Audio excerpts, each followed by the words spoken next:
नमस्कार, आप सभी का स्वागत है आपके अपने चैनल में। और अगन का महीना आ गया है। अगन के गुरुवार हमें कब से शुरू करनी है, कितने गुरुवार आ रहे हैं, कब हमें पूजा करनी है, पूजा की चौकी हमें कब लगानी है और कब हमें पूजा की चौकी उठानी है, और ये सारी संपूर्ण जानकारी आपको इस वीडियो में मिलेगा। और पूजा में हमें क्या क्या करना है आपको बहुत ही सरल विधि बताने जा रही हूँ। और एक आप पीतल के, तांबे के, जो भी आप कलश लेना चाहते हैं वो लीजिएगा। फिर उसके ऊपर आपको स्वास्तिक बनाना है, फिर कंठ में मूली बांधना है, फिर इसके अंदर हमें थोड़ा सा गंगा जल डालकर शुद्ध जल भर देना है।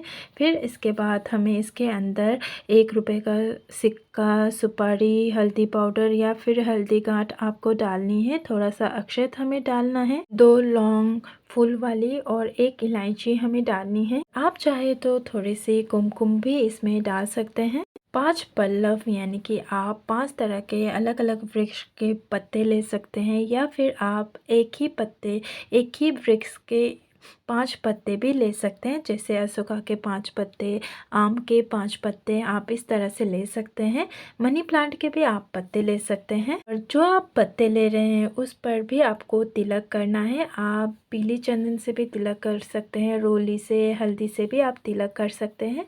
तो आपको 5 पत्तों में ही तिलक करना है। इसके बाद हमें जटा वाला नारियल लेना है। नारियल उसके अंदर पानी होनी चाहिए। जटा वाला नारियल को हमें सीधा रखना है। जो फेस होता है यानी कि जो चेहरा होता है वो जटा वाला यानी कि ऊपर की ओर होता है, जो पूंछ होता है वो नीचे की तरफ होता है। इस तरह से हम नारियल पर सिंदूर टाइप लंबा तिलक कर देंगे रोली से, और हम इसके ऊपर भी मूली बांध देंगे। फिर इसके बाद हम कलश के ऊपर रख देंगे और इस तरह से हम नारियल का स्थापना कर देंगे। अब आप गेहूं का या फिर चावल का आसन देते हुए कलश की स्थापना कर देंगे। और यहाँ पर मैं गेहूं का आसन देते हुए कलश को स्थापित कर रही हूँ, और थोड़ा सा हमें अलग से आसन देते हुए गेहूं का, हमें माता के राइट हैंड साइड पर गेहूं का आसन देते हुए, और इसके साइड में हमें विष्णु भगवान और माता लक्ष्मी एक साथ हो वो वाली तस्वीर हम रख रहे हैं, विराजमान कर रहे हैं। और इसके बाद हमें गणपति जी को भी विराजमान करना है, थोड़ा सा गेहूं का आसन देते हुए। और बिना गणेश जी की कोई भी पूजा संपन्न नहीं माना जाता। इसके बाद महालक्ष्मी के नाम लेते हुए शुद्ध देसी घी का दीपक प्रज्वलित करेंगे। दीपक के नीचे भी आपको थोड़ा सा गेहूं रखना है। यह दीपक आप प्रज्वलित कर रहे हैं उसके प्लेट है, तो उसके अंदर ही आप गेहूं या अक्षत रखकर आप दीपक प्रज्वलित कर लीजिए।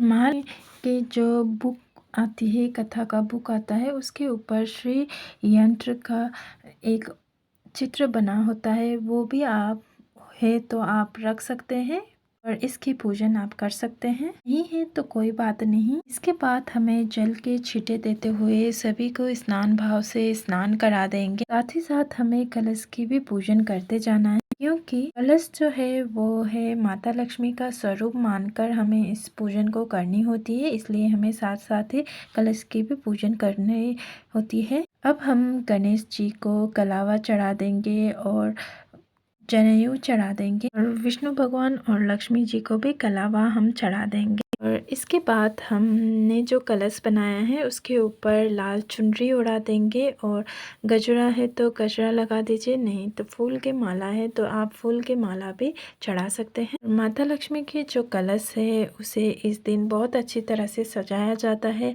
आप सजा सकते हैं तो आप अच्छी तरह से सजा दीजिए। और इसके बाद हम भगवान विष्णु को भी जनेऊ अर्पित कर देंगे। इसके बाद हम सभी को तिलक कर देंगे।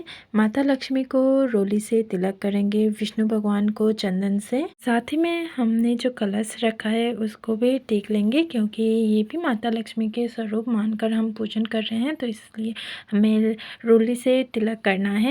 टीका करने के बाद हम सभी को अक्षत अर्पित कर देंगे। अक्षत टूटा नहीं होना चाहिए, बिल्कुल साबुत होना चाहिए। गणेश जी को, साथ में माता लक्ष्मी को, जो हमने कलश स्थापना किया है वहाँ पर भी सभी को हम अक्षत अर्पित कर देंगे। अक्षत चढ़ाने से क्या होता है कि हमारे घर के जो धन धान्य की कमी नहीं होती। हम गणेश जी को दुर्वा घास अर्पित कर देंगे, कोई भी पुष्प हो वो अर्पित कर देंगे।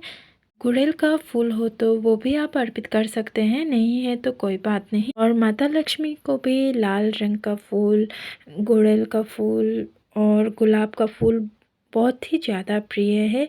हो सके तो आप ये भी अर्पित कर सकते हैं, नहीं संभव हो तो कोई बात नहीं। और भगवान विष्णु को हम पीला फूल अर्पित करेंगे, साथ ही में हम भगवान विष्णु को तुलसी दल भी अर्पित करेंगे। इसके बाद हमें धूप दिखाना है और दीप तो हमने पहले ही प्रज्वलित कर लिया है, इसलिए हम धूप दिखाएंगे। धूप दिखाने के बाद हमें भोग लगानी होती है।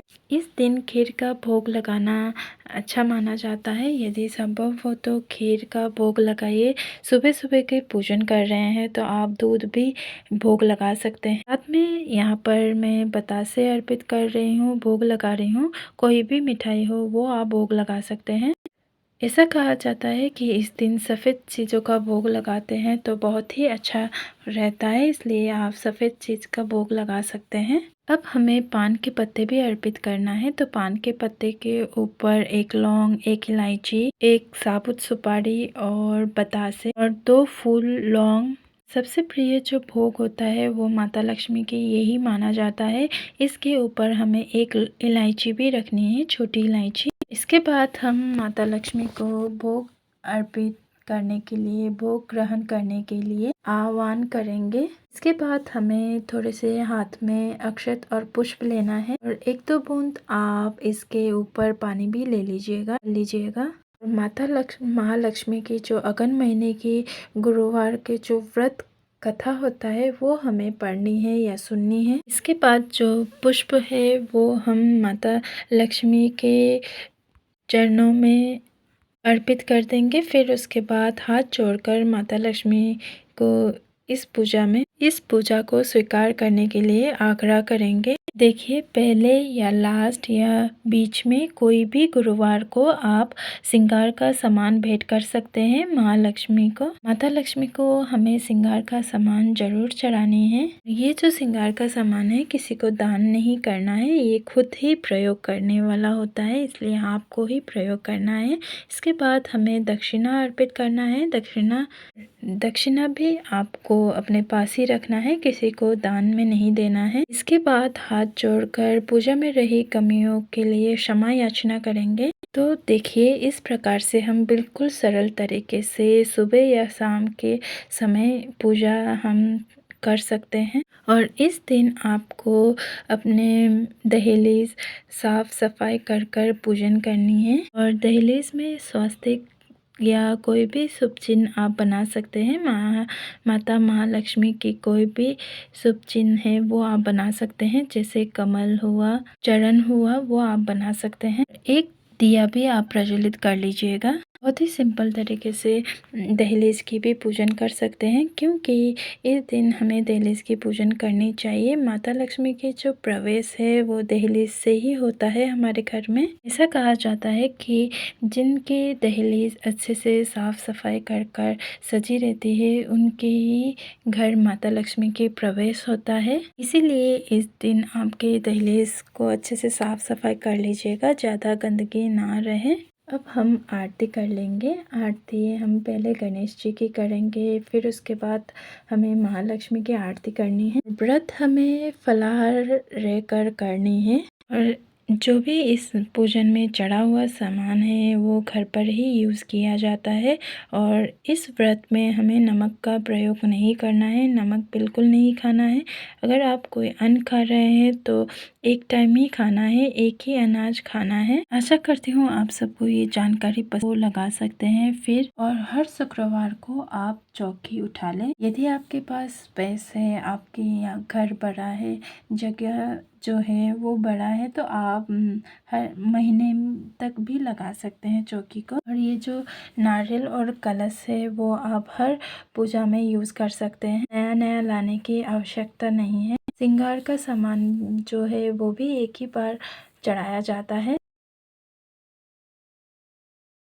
बहुत बड़ी बात जो आपको बताने जा रही हूँ, अगन के महीने में जो व्रत पूजन करता है सभी प्रकार के मनोकामनाएं पूर्ण हो जाती हैं। और ये जो गुरुवार के व्रत है करना बहुत ही शुभ और मंगलमय होता है, इसीलिए सभी को ये व्रत करना चाहिए। और अगन के महीने में जो अगन गुरुवार व्रत पूजन हम करते हैं उस समय हमें विष्णु भगवान की कोई भी फोटो या स्वरूप है उनकी भी पूजन करना चाहिए। और इस पूजा में सबसे ज़्यादा महत्व होता है वो है कलश। और कलश को हमें माता के स्वरूप मानना है और बहुत अच्छे तरह से इसको सजाना है। और यहाँ पर मैं आपको बहुत ही सरल विधि से बता रही हूँ। और ये जो पूजन होता है सुबह के समय करना होता है। सुबह सुबह हमें स्नान करके इस पूजन को करनी होती है।